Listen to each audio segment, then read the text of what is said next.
Hello and welcome to episode 267 of the Clean Energy Show. I'm Brian Stockton. I'm James Whittingham. This week, a local First Nation is handing out air scrubbers for people's homes because wildfire pollution is so common now. No word on if they're handing out brain scrubbers after people accidentally turn on Fox News. A new study reveals that grid storage batteries are now so cheap they make solar power a truly affordable 24/7 energy supply. Now, can someone please invent a phone that has a solar panel on the back? I have an HP solar calculator from the 80s that still works. You're kidding, really? Still works. I thought solar didn't work, Brian. The governor of New York has proposed the state's utility build a nuclear power plant. The first in decades. It's been longer than the time since I last touched my toes. Ireland has shut down their last remaining coal power plant. The bad news? The coal plant has been converted to burning oil. The good news? The coal will now be used to go in the Christmas stockings of energy executives until they fully clean up their act. All that and more on this edition of the Clean Energy Show. And welcome to summer, people. It's officially our kickoff to our summer schedule where I wear shorts and on the show, maybe the shows are a little shorter. Yeah. A little more casual. Maybe you're at the beach when you're listening to it. Who knows? I don't know. Still not hot, though. Like, I find myself, I'm still wearing some of my winter wardrobe, which is a little bit frustrating. We've had, down to 5 degrees last night. 5 degrees. 5 degrees. We've had some hot spells, but this is a chilly, chilly summer so far. That's 5 degrees Celsius Americans. It wasn't that cold, but yeah, 40s. So you're off to London, England. Where there is a massive heat wave going on right now. It is above 30, and we'll see. Yeah. But, at least I guess it's better than it being cold and rainy, which is what you might expect from a visit to London. But, we'll see. Well, we sit here on the cusp of July, and my pool is not even open yet. Yeah. It's just sitting there. Yeah. Growing algae because of the smoky skies. So you have this above ground pool in your backyard, and you heat it with solar panels. Solar thermal. Yeah. So the water goes through this black rubber mat. It's about 20 feet long and by 10 feet, which is quite a bit, and on this rack, and wow, it's not heating up because the skies have been either cloudy or smoky. Yeah, that's the perfect indication, because sometimes it's hard to quantify because, I don't keep a diary every day of what the weather is like, but the fact that your pool is still not open at the end of June, that's a definite indicator that this has been a chilly spring and summer. And last year, it was well into July. And if it happens 2 years in a row, I don't know what I'm going to do because I'm spending money renting that pump. 1,000 watts on the 1 horsepower pump. Circulate the water. Got to circulate the water every day for at least a few hours. And chemicals. And, it's just an algae cesspool now. It's growing on the bottom, and I have to get in there. Really? I have to get in there and scrape it all off with a algae brush and then get it into the water and then shock it with all kinds of chlorine and then circulate it out, filter it out, and then go into the pool and enjoy a few days. Well, this reminds me when I used to make a backyard ice rink. I haven't done it for about 10 years, but I used to make a rink in the backyard for the kids to skate on in the wintertime. But after a few years of doing it, I found that, some years the amount of work required was just insane. It just sort of depended on how much snowfall and what the temperatures were like. But, it seemed like there were some years where I did, 100 hours of shoveling for about, 2 hours worth of skating. I used to open it up in May, late May, maybe, but May. It's just the world is changing, and I don't like it. Yeah, and this is after a very, very cold winter that we had. So, who knows what this coming winter is going to hold. So anyway, a few months ago on the show, we talked about Viking Cruise Lines because they were going to launch the world's first hydrogen-powered cruise ship. Cruise ships are notoriously polluting vehicles. They tend to run on diesel, and, they're just not that efficient. It's like a floating city that runs on diesel, so they've never been particularly good for the environment or good for emissions. But hydrogen, this is one of the possible use cases for hydrogen. For passenger cars and smaller things, it seems unlikely, but for larger items like cruise ships, anyway, it's now officially on the schedule. I found it on the Viking Cruise Lines website, and you can book a trip for the maiden voyage of the Viking Libra, which is their hydrogen-powered cruise ship. And of course, they have to source the hydrogen it's got to be green hydrogen for it to be a truly zero-emissions cruise ship. So hopefully they're doing that. But yeah, you can actually book it December 3rd, 2026. So you can look on the Viking Cruise website. It's the Viking Libra ship if you want to book. And now it turns out it only costs $25 to book a spot. Because it's so far in the future, you don't have to put any money down now except for $25. So I went ahead and booked a spot on the Viking Libra cruise ship. But I have about a year to decide if I actually want to go. It'd be obviously good material for the podcast, but I'm not totally convinced I want to fly halfway around the world for material for the podcast. Yeah, I was thinking as you were talking, I was going to ask you if you were contemplating it, and I thought hydrogen initial voyage, I don't know, it feels Titanic-y, it feels Hindenburg-y, it feels...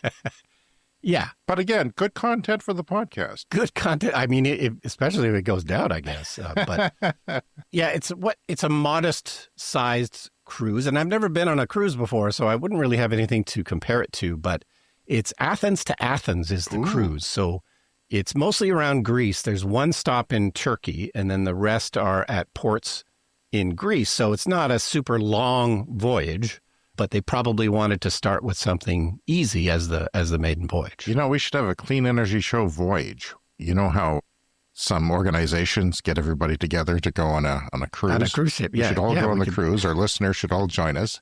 We'll record a show or two and get drunk. Yeah, the clean energy show cruise. I think we should start working on that. Yeah. Send in your thoughts, cleanenergyshow@gmail.com. So, Brian, there was a Pride Parade up in our sister city in Saskatoon. And I remember I missed the Pride Parade this year in our city because it wasn't well publicized, or at least it didn't reach me. And my daughter was kind of busy with finals, so the timing didn't work out. But I was complaining last year when I went to it about all the exhaust from the diesel and how, because they're moving at literally like a turtle's pace, because everything goes so slow. You have to breathe this. I was thinking, wouldn't it be great if everything was electric? Well, the Pride Parade at Saskatoon, they were using their city bus, which is now electric. So that was one of the floats, and at least it's a start. I don't know how many other electric vehicles there were. But yeah, parades will improve and be more pleasant as they electrify, and also quieter because there's a lot of noise from the diesel engines idling. No, and we've talked about this before, and I saw electric vehicles at the Santa Claus Parade in Toronto last year. So an air update, since we are working on the Clean Energy Show air quality project, our listeners have fundraised a air quality monitor for me, and I'm studying the data now as we speak. I haven't had any terrible oil smells from the refinery, but my wife went to the grocery store, which is a few blocks south of us, and she said it's horrible here. So when we went out a bit later that evening, I drove and I hit it, it's amazing how it is a very specific area based on the wind. And it's, you can run into a wall of it when you're driving into the neighborhood sometimes, and it's just suddenly hits you and it's just horrible. But that's because it's carried by the wind. So I'm studying wind direction, and I wish I had a wind monitor, but they're like $150. Yeah. And I used to have one. They're not that common. You can buy a weather station, and they rarely have wind direction monitors on them. You just need a weather vane, basically. But a weather vane that can give you the data that I don't have to look out my window for. But I came up with something else that's maybe even better, and it's the guy in Northwest Regina who has all this weather equipment. He had a link to the airport that the sort of a live weather report from the airport for aviation, which I didn't know about. There's this page you can go to and get the exact wind direction in degrees, because aviation uses degrees. 0 to 360. So, 180 is south, is directly from the south and wind.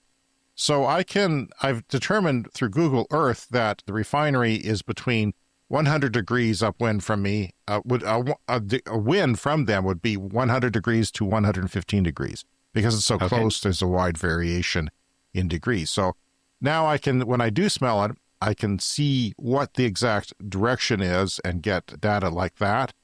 And what I wish, though, is I don't even know these exist, is like a smart weather vane that I could hook up to my smart system and would turn off a plug to my ventilation fan in my bedroom. Oh, yeah. So if the wind shifts, and it often does in the middle of the night, I wouldn't wake up to a room full of toxic neurotoxins and VOCs that are going to kill me. It would turn off when that happened. So that would be cool, because I really love my fresh air when it is fresh.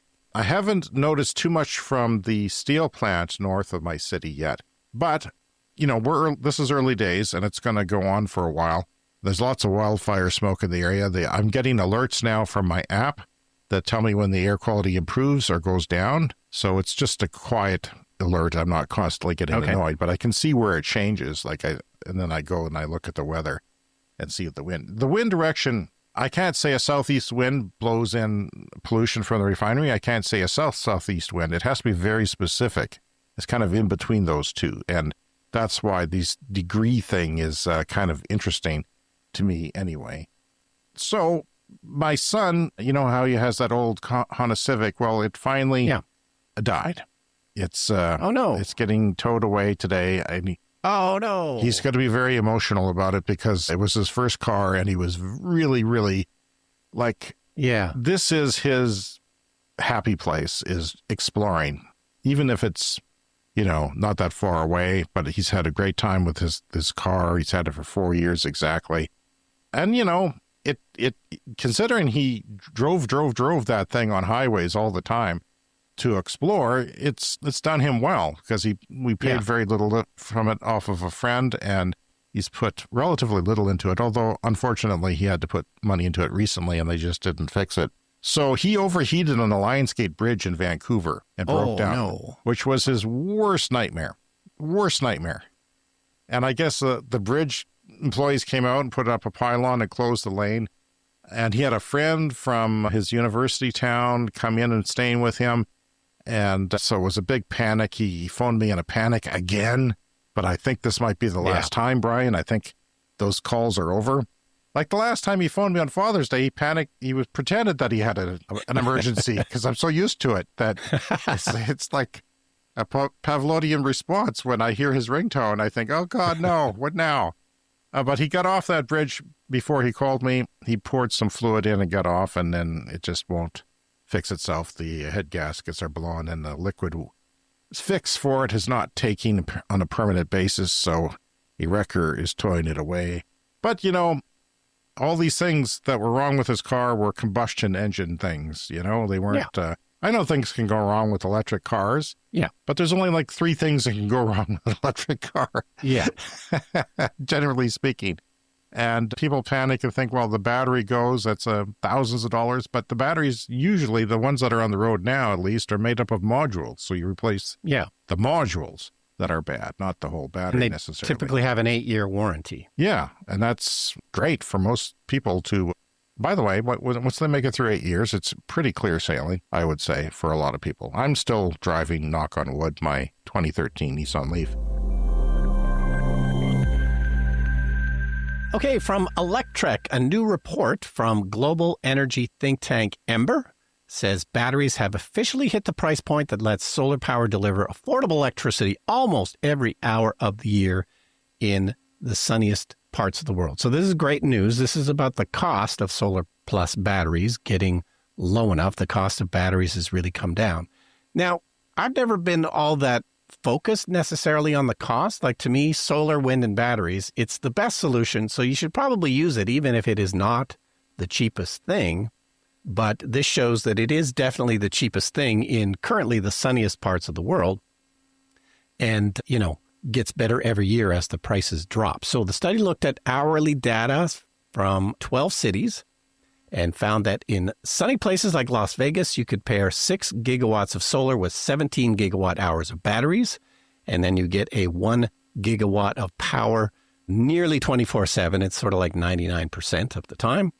And for just $104 per megawatt hour, based on the recent prices for solar and batteries, that's 22% down from the previous year, and that's cheaper than new coal, which is $118 a megawatt hour, and nuclear, 182 megawatt hours in many regions. So not only is it cheaper, but, a lot faster than nuclear. And we're going to talk about nuclear in New York later on. But, given the complexity of other sources of power, I'm just confused as to why everybody isn't going solar, wind, and batteries all the time.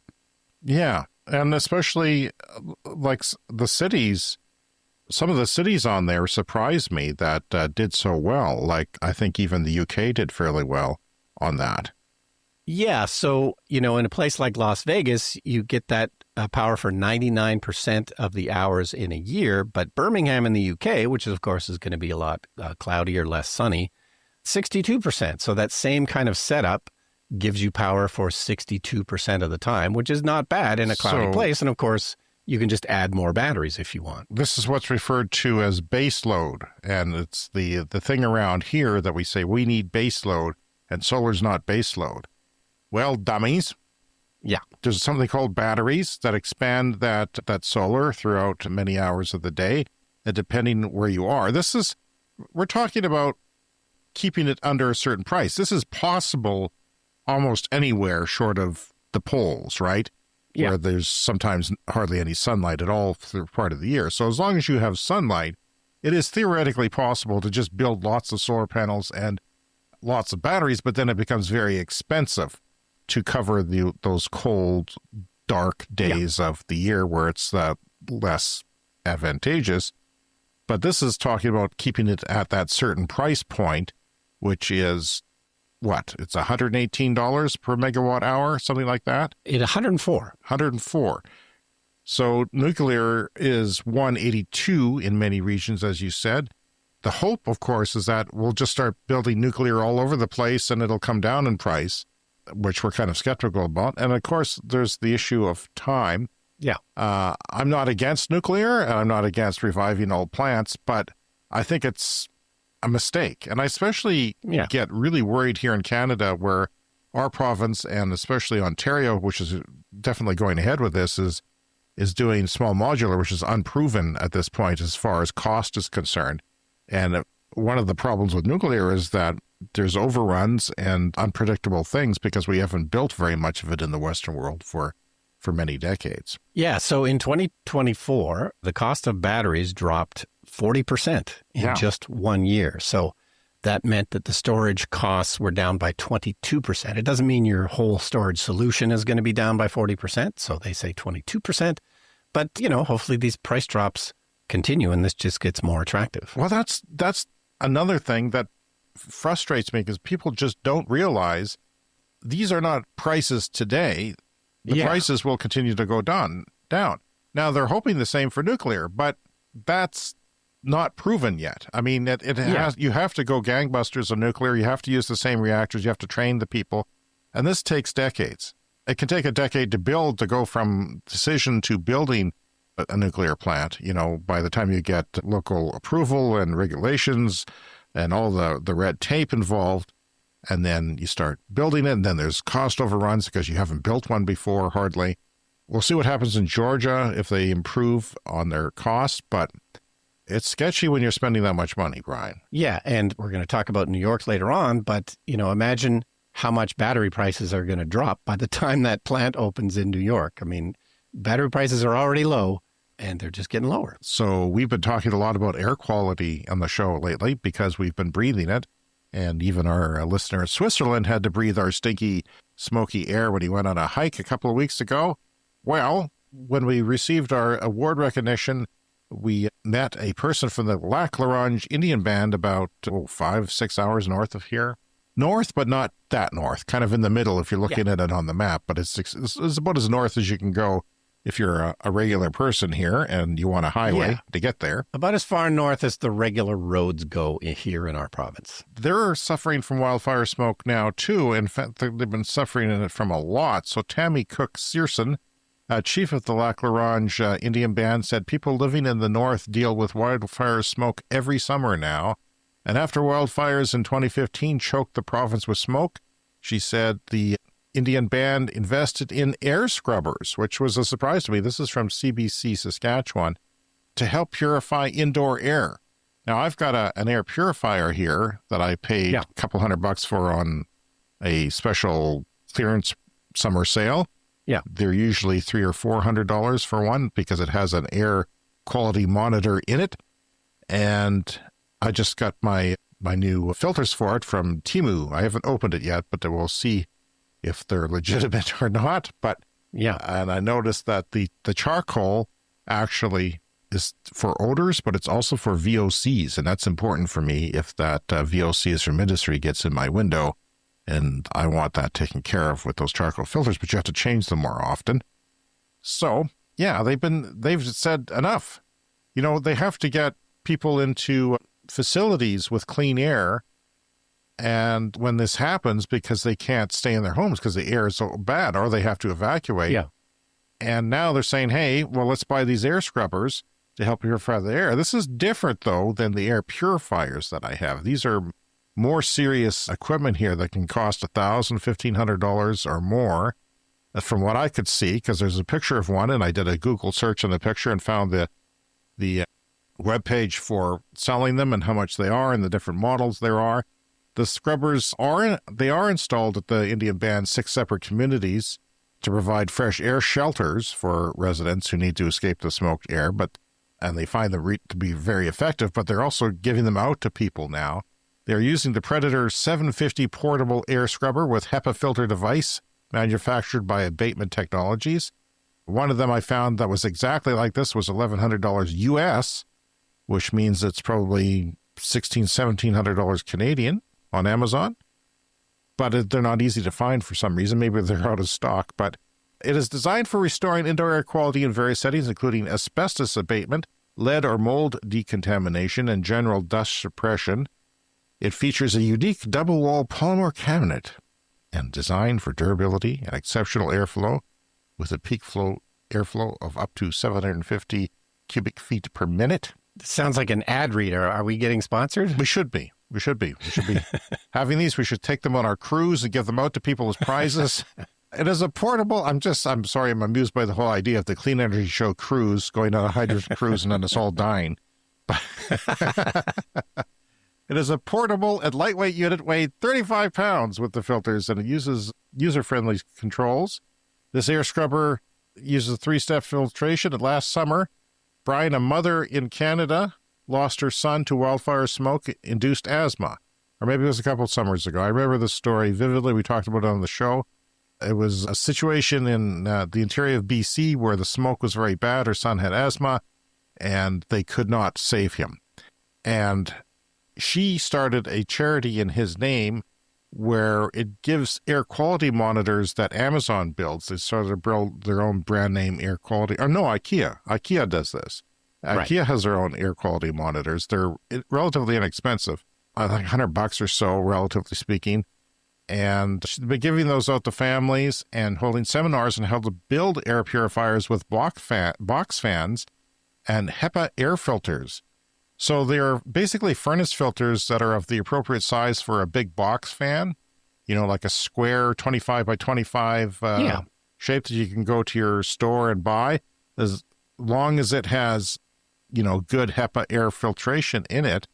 This could save a life. So if you have a person with bad asthma in your house, almost anywhere where you live, it might be worth getting one or building one. So they're building it with, wide masking tape and sort of taping it onto the back of the fan and having the airflow go in the right direction. And apparently this works. Yeah. Now, maybe you have a furnace. You can upgrade the filter on your furnace, perhaps. But I find when I run my furnace, I'm getting too much outdoor air, so I'm not sure if that's a benefit or not, but it just seems to work that way in this house. So it gives outdoor air quality monitors to families and holds seminars on how to build them. I've seen the seminars. There's kind of like a craft situation where they're all sitting around building them and giving them to people and then learning how to do it. Pretty simple. There's videos on YouTube and other places, of course. India, we've talked about India a lot, about the air quality there. It's often the worst in the world. It's the worst towards the end of the calendar year where the crops are getting burnt and the mountains and everything, the temperature inversions all add up, and there's construction as well as normal type of pollution from factories and cars and motorcycles. So indoor air quality in India is a serious health concern with levels of pollutants often exceeding outdoor levels, particularly in the urban centers. This is largely due to factors like cooking with solid fuels, construction, and the infiltration of the outdoor pollutions. Because, they don't have great sealed doors and windows in India. They're not Canada where we're keeping the cold out. And so the air gets in, and that's a bad thing. They use a lot of solid fuels like wood and coal for cooking in India, and it's a major source of the indoor air pollution. It is anywhere in the world where you're cooking with this stuff. And it's always great to see when people convert to electric, even in some of the poorest regions, because solar sometimes makes that possible. So, health impacts. Indoor air pollution is linked to a range of health problems, including respiratory illnesses like asthma, cardiovascular diseases, and even neurological disorders. So that's why we're thinking about air quality, because it's not going away. Yeah, and of course, still planning to build a new cottage property, a new cottage out at our lake property. And that's one thing we haven't really dealt with yet is the HVAC system, but, very much thinking about how to put in proper air filtration so that, we can withstand possible smoke problems. All right, it is time to open the mailbag. Hey guys, if you wanted to nerd out and listen to an interview with the very energetic Chief Commercial Officer who will try to convince you that their new tech built on old tech is going to bring fusion to a power producer near you far sooner than you might think, then listen to this podcast. I am a fusion skeptic, but this sounds interesting. And this is from Mitchell. And there's a link to Latitude Media and a podcast about fusion power, which we've talked about before on the podcast, not coming anytime soon. But, again, it's a very complicated form of energy. And when you can just put up solar and batteries, I'm not sure why we need fusion. Well, I don't know what's going to happen with fusion. If I had to predict, I would say it would be a ways off, because every day the alternatives get cheaper and easier and more experience with them. And it's solving the problem that we just talked about, that, you need baseload power, right? Well, it is possible to use renewables. I mean, it gets even better. We're just talking about solar earlier, solar and batteries, but you factor in the right amount of wind based on your region, and that reduces it even further. The idea is to mix wind and solar with batteries, and you reduce the amount of batteries you need as much as you can with the wind, depending on how much it blows in your region. And they have data for that year round, decades of data of how much the wind blows, and they can study that. So this podcast in 2021, Commonwealth Fusion Systems achieved a major breakthrough by creating the world's most powerful magnet using a special semiconducting tape, leading to a $1.8 billion funding round. Now the company is working to commercialize the technology, with plans underway to build the world's first commercial fusion power plant in partnership with Dominion Energy in Virginia. So we'll see how that goes. We'll keep an eye on it. Well, it's an irresistible technical problem. I can see why people want to solve it just from a, engineering and inventing standpoint. Like, this would be an amazing thing if they can do it. You're essentially creating endless power supply, but, good luck to them. If you want to contact us, and I hope you do, maybe you want to go on that cruise with us, the Clean Energy Show Hydrogen Cruise Extravaganza 2026, as the world burns. Send us an email, because we have an email address that is cleanenergyshow@gmail.com, all one word. Easy to contact us. Most people do that, but you can also leave us a voicemail, and we love those. Speakpipe.com/cleanenergyshow, a little place to leave us a voicemail from your computer or phone. Just click on it and record, and redo it if you don't like it. You can also join the conversation on our Patreon page. Leave us a message there or a comment, and we'll get to it right away. And, of course, there's additional content for those who support the show. All right, now from Power Magazine, this is a real good news, bad news kind of story. This is from Ireland. Ireland is no longer burning coal to produce electricity after the country's last coal-fired unit was now converted to heavy fuel oil. So good news, bad news, no more coal, but they are still using heavy fuel oil. That sounds bad. Yeah. But then the good news again is they're going to try and use it sparingly, kind of use it when it's needed, and up until 2029 when it's scheduled for permanent closure as part of the country's plan to end fossil fuels for power generation. So far, at least 15 European countries have stopped burning coal, according to the Beyond Fossil Fuels group. Another 10 have committed to exiting coal by 2030. Ireland gets about a third of its electricity from renewable sources, mostly wind power. They have a large 17 megawatt onshore wind farm at Money Point in the same kind of location. The country primarily relies on natural gas for their power. They also import some electricity from the UK, and they're going to get more from France when a new interconnector starts up in 2026. So, not imminent, but at least they have a plan to exit fossil fuels in Ireland. Okay. Well, heavy fuel makes me think of shipping, that they use sort of the dregs of the refinery for shipping, and that's very polluting, and they're trying to reduce that. Yeah, but it's going to be kind of on standby and used when needed is the plan. Well, that's just the thing. We talk about base load from solar that doesn't quite make it all the way. Well, sometimes you can keep those fossil plants burning for, maybe it's the 2 weeks in December that's cloudy and low sunlight or something like that if you're in the northern hemisphere, and just to keep it going. But, we do want to get rid of all fossil fuels from the power grid as soon as possible, at least as soon as 2035 if we can. New York is planning a new nuclear plant as energy demand is surging. This is from Bloomberg. New York State is planning to build a nuclear power plant to meet growing demand from, data centers.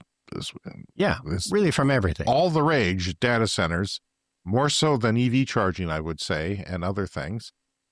Governor Kathy Hochul is directing the New York Power Authority to develop and build at least 1 gigawatt of nuclear capacity. If you're going to go nuclear, go all out, man. Why 1 gigawatt? You should at least have 2, like a pair of gigawatt reactors or something like that, because that seems like a waste of money. You should just go crazy if you're going to go nuclear. The effort is driven by the growing need for electricity to develop those data centers and factories, and increasingly electrified homes like you, Brian Stockton, have a heat pump in your home and a couple of EVs and air conditioning now that you never had before. So you have power demands going up. You have even a stove that has replaced a gas-powered stove. Yeah. Not that that's a huge draw, but it's something. So the state will see rolling blackouts and other disruptions if they don't do something with that capacity increase. The project builds on state support for Constellation Energy Corp., which is seeking federal permit for a new project at one of its existing nuclear plants in New York, and marks a reversal for nuclear power in the state after the shutdown of the Indian Point nuclear plant in 2021. And the governor says the community around the 3 Mile Island plant likes nuclear power now, which has surprised me. She said surveys have shown that they're all for nuclear now, even though they had an existential crisis in the late 70s there. Yes, and of course, safety is the other issue with nuclear. I wouldn't want to be responsible for a nuclear meltdown. No, and of course, the new nuclear technology that's out there, like molten salt, is supposed to be safer and have automatic, passive safety, procedures that will just prevent meltdowns, which is encouraging, but we'll see how that turns out because we haven't built a full-fledged molten salt reactor yet. The effort builds on the state's support for Constellation Energy. That's the biggest U.S. reactor operator, which is seeking a federal permit, and Constellation is working to restart the shuttered 3 Mile Island nuclear reactor as well. Those are the people who are doing the 3 Mile Island restoration for Microsoft, just for Microsoft. It's going to be behind a fence, as we say in the power business. Microsoft will buy the power if they can build it. And they'll use it to power that paperclip on Microsoft Windows. Clippy. Well, he's dead. Rest in peace, Clippy. What? Oh, no. I'm sorry, I didn't know. Yeah, so there's that issue again of near constant power is possible in many cities from that study that you had earlier. And just Las Vegas was 97%, Mexico City was 96%, South Africa, Johannesburg, 95%. This is amazing numbers that these places can have. India was at 89% in one city. Spain is in the high 80s, and you go down to Birmingham was 62%. Wuhan, China was 74%, and Washington, D.C. was 81%. That surprised me. Yeah. I don't think of Washington as a solar forward place. But yeah. And these solar numbers are based on 1 gigawatt, which is what this nuclear plant is going to be. Yeah, exactly. Join our Patreon today as a paying member to get access to our exclusive Patreon episodes, one of which we are generously giving to the public next week, as Brian and I go for a drive. Spoiler, we do not die because we're still here, as far as I know. You can now support us for as little as $1 per month. Some of our perks include ad-free episodes, exclusive access to the Discord server, merchandise discounts, and early access to our episodes before the public, ad-free, as we say, and behind-the-scenes material and private updates, thank you credits on our video podcast, and shout-outs on our audio podcast. So thank you to all who support our show. Coming up next, the Lightning Round. It's time for the Lightning Round. The Lightning Round is a fast-paced look at the latest headlines in climate, clean energy, and transportation. Mr. Stockton, the 2025 Escalade IQ is America's longest-range electric SUV. It smashed its 460-mile estimated range in a recent actual real-world range test. Wow. And it's getting like 750 kilometers in real-world testing. That's crazy. So GM is kind of underdoing their EPA range estimates so people aren't disappointed. And I kind of like that approach. I appreciate that because people are not early adopters. They're not thinking about it. They just want to go use their car now. Texas just passed a law to require warning labels on food with potentially toxic additives. Incredibly, the law excludes all meat products and additives. So bleached flour will have a warning label, but chlorinated chicken and ractopamine-fed pork will not. I'm a huge fan of ractopamine-fed pork. Sure, it's tasty. Sure. You really look for that in your pork, don't you? It's time for a CES Fast Fact. The average total cost to own and operate an automobile in the United States has moved up to a record $12,296 per year. That's a 32% increase from the average cost just 5 years ago. So it is getting pricey. Wow. Pricey to own a car these days. And that's US dollars as well. And that cost is going higher and higher. And if you are thinking about an EV, factor in how much you drive per year. Start looking at your odometer. Write it down. A year from now, write it down again. And be aware of how much driving you do in a year. I do around 20,000 kilometers a year, typically, maybe a bit less now. And so I know how much I can save. Yeah. You can write it down on a napkin and figure out how much you're going to spend charging at home. If you can charge at home, how much your power rate is. And it's pretty simple stuff. A shortfall in... The more you drive, the cheaper it is to go electric. The more sense it makes to go electric. Sure. A shortfall in gas power, not solar, led to the April blackouts in Spain and Portugal, official inquiries found. It's complicated, Brian, because I was going to have it on the show, and I've read multiple articles, and it's a bit over my head. It has to do with turning on gas plants to regulate the frequency of the power grid. We talked about frequencies a bit before, but when your frequency goes out of haywire, then your things start to trip. And I think those gas plants needed to be online, the fossil plants, in order to, and that was their plan, but they didn't do it because they didn't think they needed to do it. So they made the mistake, and it was a cascading effect of a horrible, horrible blackout that spread. The Yale Environment, you can read about that from them. Another one from Yale Environment, with global warming, there's been a surge in Arctic lightning. More lightning could spark more wildfires in the far north, scientists say, but it could also scrub away heat-trapping methane. In August 2019, something bizarre happened in the far north. A massive thunderstorm produced more than 1,000 flashes of lightning, including a record-breaking bolt that hit just 32 miles from the North Pole. That is hard to imagine lightning 32 miles from the North Pole, 50 kilometers. We do not typically get lightning in the winter. Yeah, it's the closest strike ever recorded to the North Pole, so that's an issue when it comes to increased fires where there is forestry up north. Colorado regulations limiting gas-powered lawn equipment for public properties went into effect this month. Landscapers, apparently, according to Canary Media, are warming up to the cleaner, quieter tools and discovering the perks of electric lawn equipment. we'll have to see about that. There's a link there. Uber is aiding the electric transition, Brian. Bloomberg says that there are now over 230,000 EV drivers that are active on Uber, and that is starting to go up as an S-curve. So it's really taking off and increasing. Yeah. And, if I was an Uber driver, and maybe one day I will be, you want to go electric? You want to go electric. It makes total sense. And I see so many people on, I follow Chevy Bolt forums and ID4 because I was thinking about ID4 at one point. And they're all so many Uber drivers, and they put on, like 250, 250,000 miles on their cars and saved untold amounts of money because, that is more money for you. And plus, some of these services will give you extra they'll give you incentives, one-time incentives, and they'll pay you a higher rate. If you wanted electric transportation to book an Uber, sometimes you pay a slight premium for it. So that's, and of course you would want to drive electric anyway because you would not want to breathe all those fumes. So late this past weekend, Senate Democrats say they've successfully blocked the forced sale Postal Service electric vehicles that we talked about on the show here. They tried to get rid of them. Yes. They tried to sell them all off. USPS, United States Postal Service, something that I'm sure will be gone soon. They didn't like the fact that they were driving electric vehicles and saving the taxpayer money. So what do they want to do? They tried to get rid of them, apparently.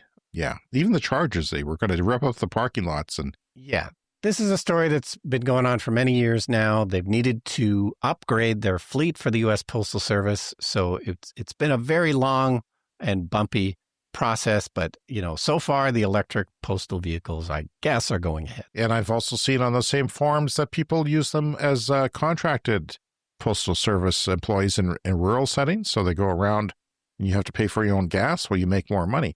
That's just like my wife, she works as a social worker. She gets a certain amount of money per month based on a gas car. And it more than covers the bill, the payments and electricity. She's making money off of it by going electric. And yet people at her work are completely confused by the whole thing. They just don't get it. And then she was just at a barbecue with their driver who works as a driver for them at the van. He's this conspiracy guy, and he thinks electric cars are the Satan. And I don't know how many years of her driving it will prove him wrong, but it will happen. China installed 93 gigawatts of solar in May. That's 1 month. 93 gigawatts. That is the peak output of 93 nuclear power plants. That's 1.1 terawatt per year. The world reached its first terawatt of installed solar capacity in March 2022. Took all those years, 70 years from the invention of solar to reach that milestone since the first commercialization of solar cells in 1954, which apparently were mostly used for Brian's calculators. The second terawatt only took 2 years. Now China alone, just China, is doing 1.1 per year at this rate as we speak of installed solar. I don't know how long that can continue. There has to be a limit to it. It's not going to go on forever. China, 90 former coal mines are now operating as solar plants with a capacity of 14 gigawatts there in China. 90. That is a lot. We talk about 1 or 2 here in North America because you have that tie to the power grid, that big fat tie of all that power that needs to go into the power grid. It's already there, so you build your solar plant around there after the coal plant retires. Well, they've done 90 of them. And finally this week, a blimp story for you, Brian. I know how you like blimps. You're dying to go on one. Just like you. Hydrogen. Let's have the clean energy show blimp ride. We'll take it to our cruise in Athens. We'll ride China's electric airship/blimp, the AS-700D, is getting ready for delivery this September, which is coming up soon. Already it has 186 orders for these damn blimps that will take 5 years to fill. They can't build the blimps fast enough. They have a maximum speed of 80 kilometers an hour, a 3,100 meter ceiling, so around 10,000 feet, because I don't think they're pressurized cabins, and you want to, if you go beyond 10,000 feet, you won't breathe well. And 10 passengers, including the pilot, are on these things. So it's a small clean energy show cruise. There's the pilot, there's you and me, and we can fit a few more people, I guess. It uses advanced lithium battery e-drive systems. So these are electric, which is why I mentioned them, and a thrust vector cooling system. It can be used in tourism, which is what we would use it for if we had our own blimp. Yeah. I don't know where we'd dock it. Maybe you could dock it off the lake, off on your pier or something, and just put it there. So advertising is another way. Of course, you have the Goodyear blimp. You do lots of advertising with that. And security. So it's a quiet little thing that floats around and keeps an eye on the Chinese people, I guess. Exploration, emergency rescue is another thing, and more. So there's all kinds of uses for these things. And China, big country, 186 orders. We'll see how that goes. And maybe blimps will become a thing one day. I know you've always been wondering why they're not. Yeah. Because it's a nice, clean way to transport even heavy things sometimes. We'll be so quiet, too. Imagine a nice, quiet ride like that. It would be amazing. All right. That's it for this week. You can contact us, cleanenergyshow@gmail.com. We're Clean Energy Pod on social media.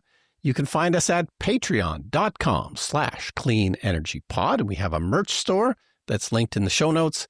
And remember to hit the follow or subscribe button to get these new episodes every week. Thank you to all of our Patreon supporters, and especially our Clean Club executive members, Green Bastard Brett Rutley, who give quite a bit to be a part of that and get a mention every week. Thank you to all for supporting climate positive content. We'll see you with a new show in 2 weeks and a repeat next week. See you next week and in 2 weeks.